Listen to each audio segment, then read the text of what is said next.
this is a extremely delayed video, but these are my belated Orange Piccolo summons. Yeah, these are a bit old. This is from last Christmas, pretty much, New Year's.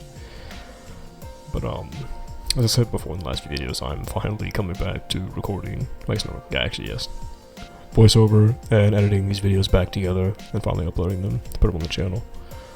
But yeah, this past week's been pretty damn busy.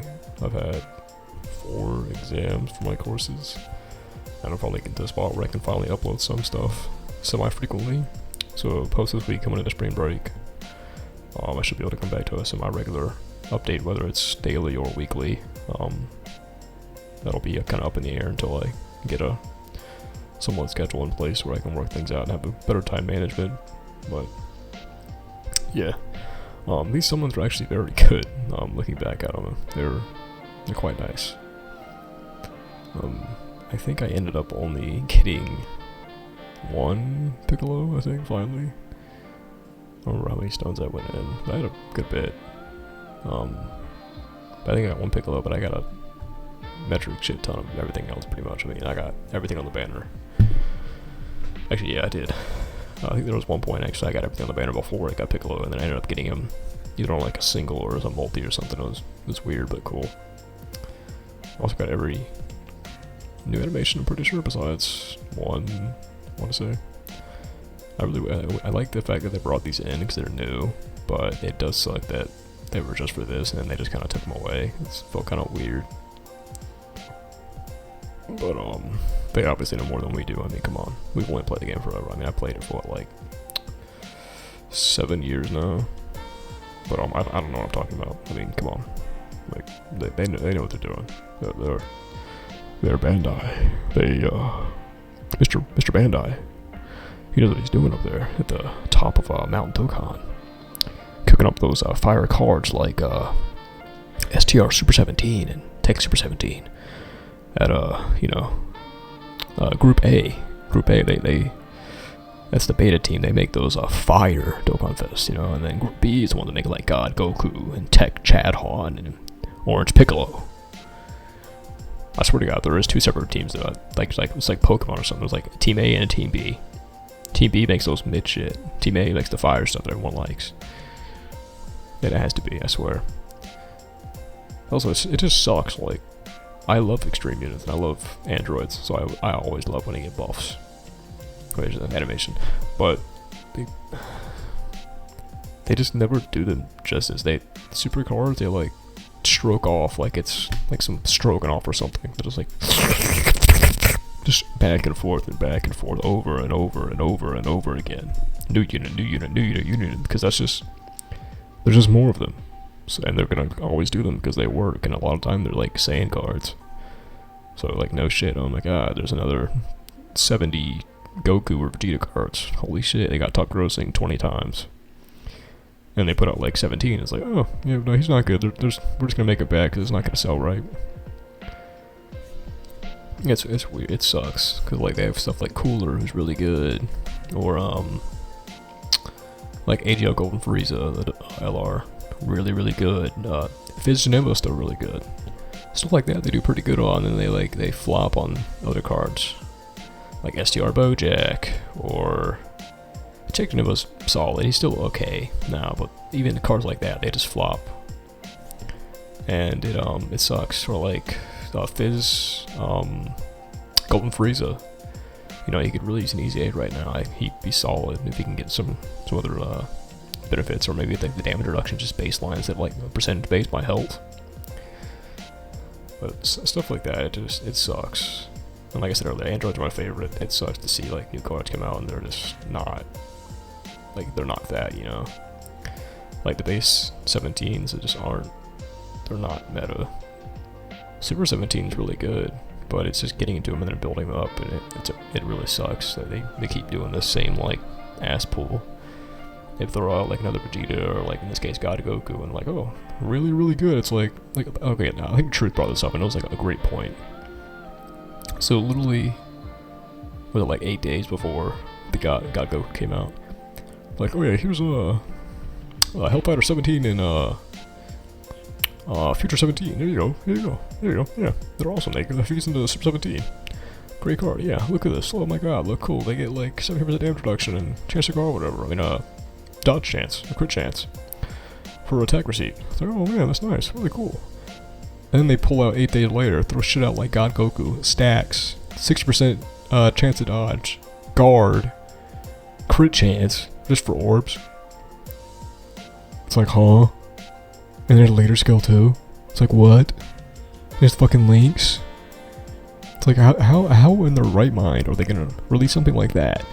And then like, literally, a little over a week prior, release Dokkan Fest 17s. Like, how does that correlate? In what way, shape, or form do they think that's okay and like normal? I guess. Like, I want what they were on when they were doing that shit, because they made those cards in a similar time frame.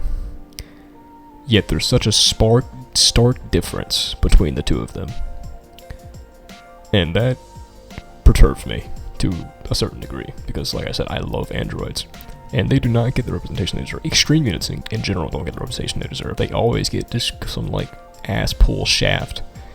While the superclass generally soar, fly high above in this like golden chariot. Off into the distance, the sunset. While the fucking extreme cards are in purgatory hell. Sitting at the bottom like, oh my god, please master, please give me a smidget of defense. Please. They're like, oh yeah, man. They're like, how's your day been, Sleepy Joe? How's your day been, God Goku? It's like, oh yeah, pretty good. I got guaranteed guard. They're like, guaranteed? We have a low chance of guard. It's like, please, can I please have 20% more defense and maybe a 20% chance to dodge? It's just shit like that. It's like, it doesn't make sense. Like, you might notice it if you look into the cards. But a lot of fucking extreme cards have these weird ass fucking mechanics. They're like, a chance to dodge, a chance to guard, maybe a chance to crit, there might be a chance to heal, a chance of defense or attack, a chance to seal attack, a chance to crit, a chance to seal or like stun. It's a bunch of chances, and they're not good chances either. They're generally speaking like, I think it's either a rare chance to maybe a low to medium chance. And that shit's like common. I can't think of it off the top of my head, but I might make a video on this later. But look into that, and then like hero cards, it's either, oh yeah, sure, like a mid, medium to high chance guaranteed, like a chance to do it, or it's just straight up guaranteed. It's fucking weird. Also, I think it's my first copy of him. Or it's my dupe, I don't remember. But it's just weird. It's like, why? Why would they do that? And like, otherwise, and they just make the stupid kit so goddamn wonky that you can't, what the hell? Oh, nice. But, that's first dupe, actually. But they make them so goddamn wonky, it doesn't make sense. Like, why would they even do that? What is the gain in doing it? Because you're just gonna make their sales worse by not making them better than their potential could be. It's like, say with 17, their links is really good with those fusion links and then GT links, which give a lot of defense and a lot of attack. But then they fumble it with the passive. Why? What do they have to gain? Unless there's like some like secret narrative that I'm missing. I don't see where they gain anything from making these cards worse, when in retrospective, it can make them better, sell more, people would like them more, and the game would have better growth. That is something that's eluded me. I still, to this day, can't narrow down like a hypothesis or an idea as of why, but that's, I guess, not my job. That's their job. Doka, Mr. Bandai, he, like I said, he knows what he's doing. He has a plan. He's a plan. You know, it's that like Trump saying, he's gonna make Dokkan great again. But that'll be my slander. I will make Dokkan great again, along with the greats like the Truth DT and the Homie Garesh. Together we will unite under a common flag and save the Dokkan community from this tyrannical ruler known as Mr. Bandai. I feel like straight up now, like these extreme cards, man, they ain't it, bro. I really wish they were, because they're fun, but they just lag, man, and they lag a lot. And then recently too, those EZAs suck ass too, like holy shit. Oh, that's what I was thinking of. One of the last extreme EZAs we got is that dumbass Ant Golden Frieza.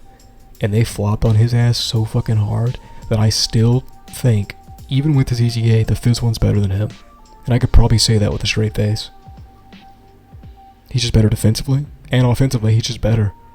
Like the Ant one doesn't do anything. I think the only thing he has over him is he lowers attack. But the Fizz one seals, and he might even lower attack too, I don't remember. But I know for a fact he seals.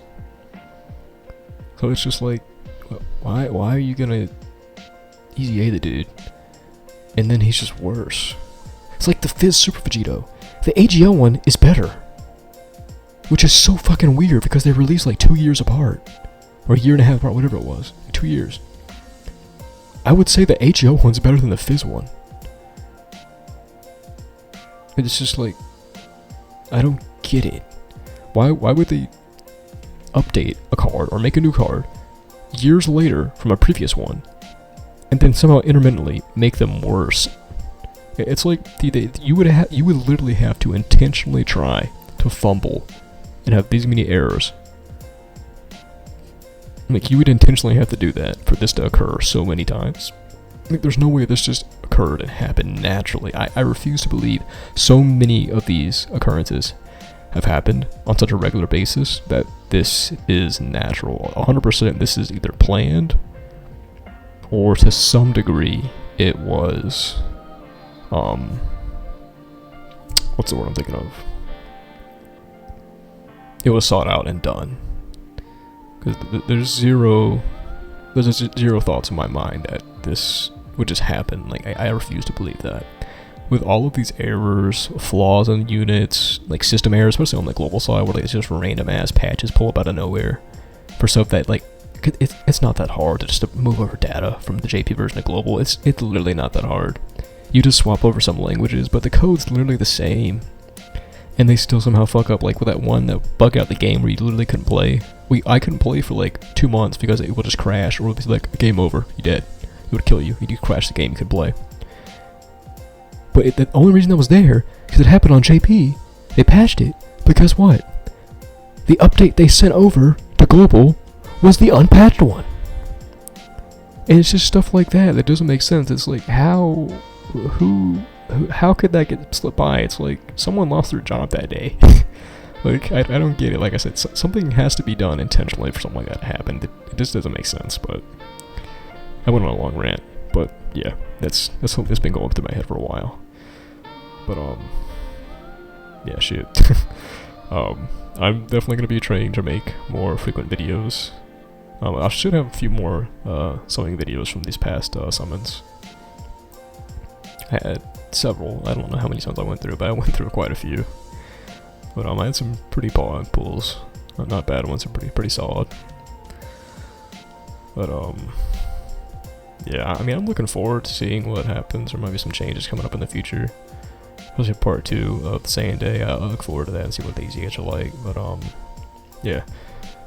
If you like the video, comment up below, like, subscribe. Let me know how y'all feel and how y'all doing. I hope you have a nice one, and bye guys.